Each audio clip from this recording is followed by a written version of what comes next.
কিছুদিন আগেই ঘোষণা হয়েছে অষ্টাদশ লোকসভা নির্বাচনের ফলাফল।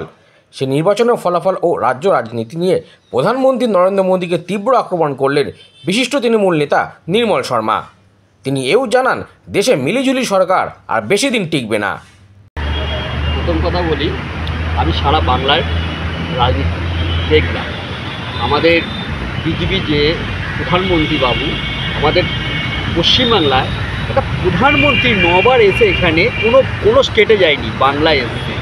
যে বাংলায় থাকে বাঘিনী মমতা ব্যানার্জি সারা বিশ্বে যাকে স্যালুট করে, আর এখানে এসছে অভিষেক ব্যানার্জি বললো না, কাকে দেখেছেন ছবিতে দেখাচ্ছিল, কার হাতে এরম করতো, ওটা হলো প্রধানমন্ত্রী এরম করতো, মমতা ব্যানার্জিকে দেখিয়েছে। তো আজকে সে 9 বার এসছে একে মাথা নিচু করার জন্য আমাদের অভিষেক ব্যানার্জি আর মমতা ব্যানার্জি, কিন্তু করতে পারলো না। 9 বার এসে বিরক্ত করে মানুষকে হয়রান করে চলে গেল। এখন কি করছে? এখন সেন্ট্রালে এর পায়ে ধরছে, ওর পায়ে ধরছে, বিশেষ করে নীতিশ আর নাইডুর পায়ে ধরছে। আমাদের লজ্জা লাগছে যে পায়ে যেভাবে ধরছে, আমাদের লজ্জা লাগছে। আমি প্রধানমন্ত্রীকে বলি, এত আর প্রধানমন্ত্রী হতে যাবেন না। কি করেছেন বাংলার জন্যে, কী করেছেন, কোন মানুষের জন্য কী করেছেন? লাইনে দাঁড় করিয়ে দিয়েছে নোটবন্দিতে, মানুষ কেঁদে মরেছে। 250 লোক কাঁদছে রাস্তায়, তার ফ্যামিলি কী হয়ে গেছে, 40 জন সেনা মরে গেছে, তার জন্য কী করেছে? কিচ্ছু করেননি। শুধু প্রধানমন্ত্রীর সিটটা নেওয়ার জন্যে এর পায়ে ধরছেন, ওর পায়ে ধরছেন।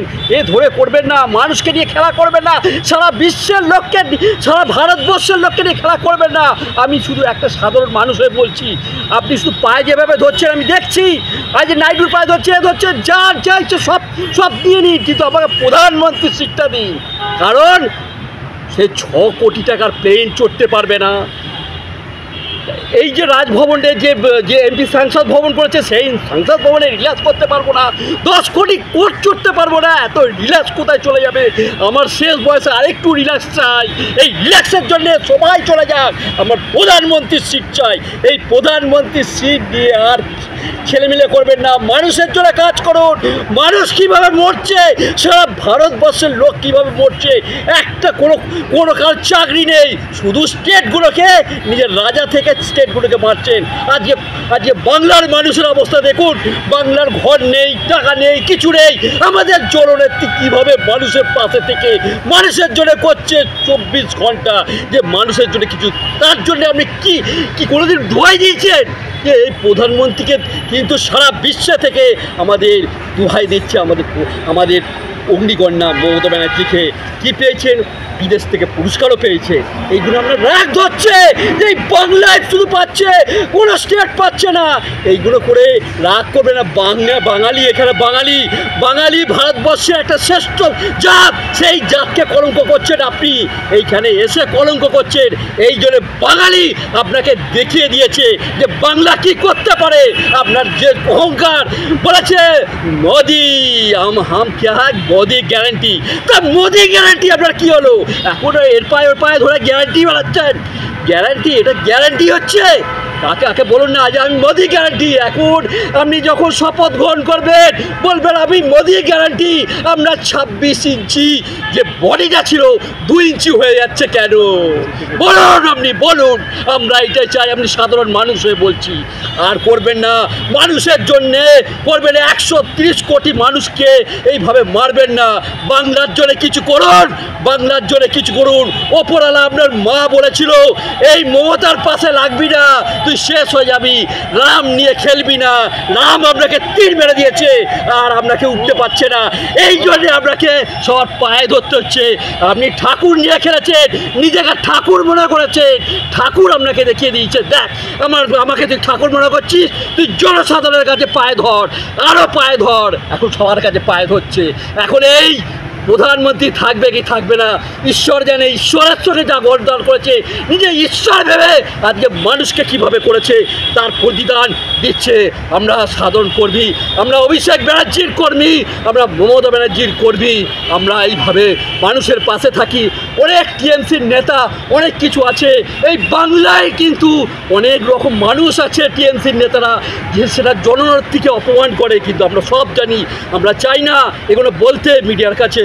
তবু আমরা বলি, সব মানুষকে বলি, এই মমতা ব্যানার্জি আর অভিষেকের পাশে দাঁড়ান। এই অভিষেক আর মমতা ব্যানার্জি ভারতবর্ষের সেই বাংলাকে সোনার বাংলা করে ছাড়বে। এই তারিখের মধ্যে আমরা দেখতে পাচ্ছি 7 তারিখে অর্থাৎ বৃহস্পতিবার দেখতে পাচ্ছি এই শুভ সন্ধ্যা মা মাটি মানুষের সরকারকে উৎসর্গ করা। এই শুভ সন্ধ্যা সেই সব মানুষকে উৎসর্গ করার যারা দিনমজুর থেকে শুরু করে মানুষের কাছে 365 দিন মানুষের সাথে থাকে, মানুষের পাশে থাকে। নিউটনের তৃতীয় সূত্রটা মনে পড়ছে কি, প্রত্যেক ক্রিয়ারই সমান এবং বিপরীত প্রতিক্রিয়া আছে। উত্তরটা কি তাই হলো না? প্রত্যেক ক্রিয়ারই সমান বিপরীত প্রতিক্রিয়া আছে। আজকের দিনে দাঁড়িয়ে বাংলার বুকে যারা ভেবেছিল শক্ত ঘাঁটি বা সোনার বাংলা তৈরি করতে আসবে, যারা 2 মাসের পরিযায়ী হয়ে ভোট লগ্নে মানুষের পাশে আসার চেষ্টা করে, তাদেরকে মুখে একেবারে থাপ্পড় দিয়েছে জনগণ, অর্থাৎ গণতন্ত্রের দেবতা।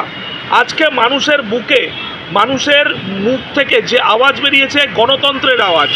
আজকে যে সোনার বাংলা তৈরি করতে এসে বিজেপি সরকার বলেছিল যে আমরা 26 থেকে 30টা পাবো, আজকে তাদের মুখে একটা গণতন্ত্রের থাপ্পড় তাদের কাছে দিয়েছে।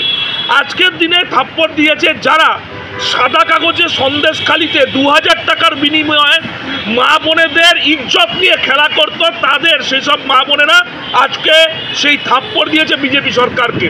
আজকে সংখ্যাটা বড় কথা নয়, তৃণমূল কংগ্রেস কত পেল সংখ্যাটা বড় কথা নয়। মানুষ দুহাত তুলে আশীর্বাদ দিয়েছে, মানুষের পাশে তৃণমূল কংগ্রেস ছিল, আছে এবং আগামী দিন থাকবে। প্রকল্প তো অবশ্যই অনেক আছে। আজকে মা বোনেরা যেভাবে দুহাত তুলে আশীর্বাদ দিয়েছে, আমরা মা বোনেদের জানাই সেলুট। রইল কেন্দ্রের কথা। কেন্দ্রের মধ্যে আজকের দিনে দাঁড়িয়ে যারা বলেছিল আপকি পার 400 পার, এবং যারা বলেছিল সবকা সাথ সবকা বিকাশ, সবকা সাথ সবকা বিকাশ সত্যি হয়েছে। সবকা সাথ সবকা বিকাশ আদানি আম্বানিদের মতন জায়গায় সবকা সাথ সবকা বিকাশ হয়েছে। আর কি ঘটেছে, যারা একেবারে মধ্যবিত্ত ছিল, একেবারে ভিখারিতে পরিণত হয়েছে। আজকে সারা ভারতবর্ষে যারা ভিখারি ছিল তারা একেবারে দুর্বিষহ জায়গায় পৌঁছে গেছে। আজকের দিনে বাংলা তথাপি ভারতবর্ষের মানুষ একেবারে মুখচোর জবাব দিয়েছে।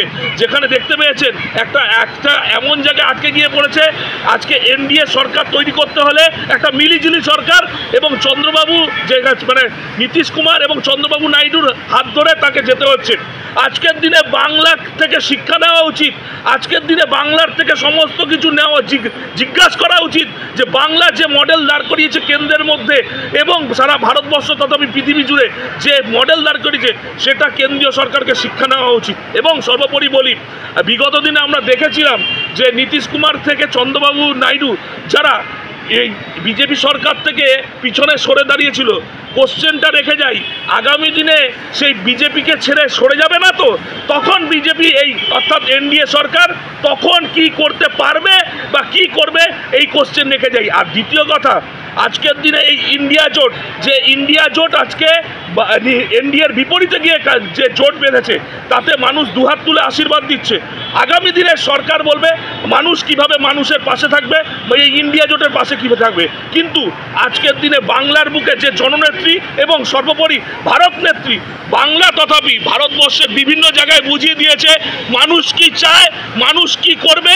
এবং যারা অহংকার করে বলে 10 বছরের ট্রেলার, শুধুমাত্র এটা দেখালাম, 10 বছরের ট্রেলার কি এটা উন্নাও, 10 বছরের ট্রেলার কি এটা হাতরাস, 10 বছরের ট্রেলার কি আজকে জিএসটি থেকে শুরু করে আজকে মানুষের পতন হচ্ছে।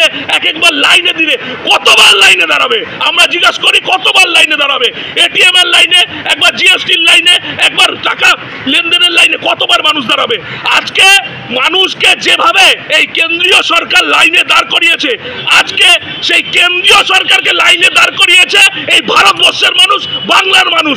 আজকের দিনে একটাই কথা বলি, আমরা চলি সমুখ পানে, কে মোদের রুখবে?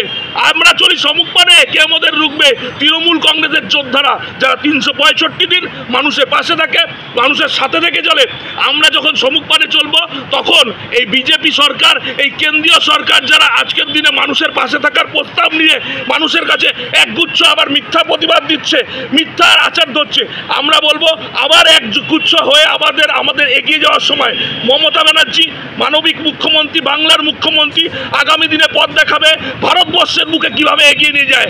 তাই বলবো আমরা একসাথে মিলে কাজ করছি, মানুষের পাশে থেকে কাজ করছি, মানুষের সাথে থেকে কাজ করছি। আর এই কেন্দ্রীয় সরকারের দ্বিধাচারিতা বিগত দিনেও আমরা শুনিনি, আগামী দিনেও শুনবো না। আর সর্বোপরি এই মিলিজুলি সরকারে এখন আগামী দিনে দ্বিধাচারিতা করতে গেলে মানুষকে ভাবতে হবে, মানুষকে বুঝতে হবে। তাই একটাই কথা বলবো, আমরা একসাথে ছিলাম, আছি, থাকবো। মানবিক মুখ্যমন্ত্রী মানুষের পাশে আছে, মানুষের সাথে আছে। জয় বাংলা। যে এই মোদির অহংকার, অমিত শাহ, জেপি নাড্ডা ফাড্ডা যে ছিল, প্রধানমন্ত্রীর এত অহংকারের জন্য আজকে এই অবস্থা। ভারতবর্ষের যা প্রধানমন্ত্রী, এরকম ধরনের প্রধানমন্ত্রী আমার এত বয়স হয়েছে 55 বছর, কিন্তু আমি এরকম ধরনের প্রধানমন্ত্রী, এরকম চিটিংবাজ, এরকম এই মানে কথা এলোমেলো বলা এবং লোকেদের আজে বাজে কথা বলা, সন্দেশখালী থেকে শুরু করে আওতা দিয়ে যেটা গায়ের জোর করে সিবি, ইডিআই এইসব দেখিয়ে, ভয় দেখিয়ে, লেলিয়ে মানুষকে যেইভাবে বিভ্রান্ত করেছে, এবং 15 লক্ষ টাকা থেকে যে চিটিংবাজি কথাবার্তা বলা এবং কালো টাকা ফিরিয়ে আনা, এইসব প্রতিশ্রুতি দিয়ে, মিথ্যে প্রতিশ্রুতি মানুষকে দিন আনা দিন খাওয়া মজুরিদের যেইভাবে ধোঁকা দিয়ে চলেছে, সেটার তার প্রতিফলন এইটা এই 2024-এ ওনাকে দেখিয়ে দিল যে চিটিংবাজের প্রধানমন্ত্রী, তার এরম শাস্তি হওয়া উচিত। যেটা হওয়া উচিত সেটা প্রাপ্য উনি পেয়ে গেছেন। এবার যে মিলিজুলি সরকার হয়েছে, এবার তার প্রতিফল এবার সেই বিরোধীরা যেরমভাবে চেপে ধরবে, ওনার নিজের আইডিয়া যেটা করবে, এতদিন যেটা করে এসেছিল সেটা আর ওনার মতে হবে না। এবার যেটা হবে তার সবার মত নিয়ে এবার হবে, এটাই আমার বক্তব্য। এই কারণে আমি মাননীয় প্রধানমন্ত্রীকে একটাই বার্তা দেব, উনি ভারতবর্ষের প্রধানমন্ত্রী, মানে সকলের প্রধানমন্ত্রী।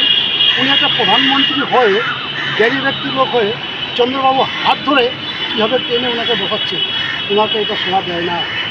আর উনি একটা মেয়েকে হারানোর জন্য উনি বাইরের থেকে এসে 8 বার উনি র্যালি করেছেন। আমি এটা খুব ভালো চোখে মেনে নিই, কারণ সেন্ট্রাল থেকে এসে রাজ্যতে এত মিছিল মিটিং করা, আমি পশ্চিমবঙ্গ থেকে এত সিট নেব, অথচ 1 বার 200 পার, 1 বার 400 পার, মানুষ যোগ্য জবাব দিয়েছে। অবশ্যই এটা 230 যে পেয়েছে, এটা কিন্তু একটা ভালো সিমটম যে একতরফা কিছু করতে পারবে না। এই যে মোদির যে এখন একতন্ত্র, সেটাকে রুখে দিল কিন্তু এই 230। হ্যাঁ, আর এই যে দিনের পর দিন যে এই যে টাকা, এই 100 দিনের টাকা বলুন, তারপর আবাস যোজনার টাকা বলুন, তারপর ধরুন যে যত যাবতীয় যা স্কিমের টাকাগুলোকে রুখে দিয়েছে, সেগুলোকে এখন বার করার সুবিধা হবে, কারণ 230টা not a matter of joke. হ্যাঁ, তো আরেকটা কথা আমি বলবো যে এনডিএ সরকার যেভাবে তৈরি হচ্ছে, সবকটা পাল্টিবাজ এবং দুর্নীতিগ্রস্ত। এরা কখনো স্থায়ীভাবে সরকার করতে পারবে না, একসাথে থাকতে পারবে না। হ্যাঁ, নীতিশ কুমার আমরা জানি বিগত দিনে দারুণভাবে, খুব মানে বাজেভাবে দলকে পাল্টি খেয়েছে। যেমন ইসেই ছিল, ইউপিএতে ছিল, হ্যাঁ, সেই ইউপিএ থেকে পাল্টি খেয়ে চলে এলো এনডিএতে। এবার এনডিএতে এসে ওর যা ভূমিকা দেখছি, নিজেই সব খাবে, নিজেই সব করবে। আর চন্দ্রবাবু নাইডুও যেটা করছে, এটা দেশের পক্ষে মঙ্গল নয়। এটা নিজেরাই খাবে, নিজেরাই বড় হবে। অতএব এখানে সরকার কিন্তু স্টেবল সরকার কখনোই হবে না।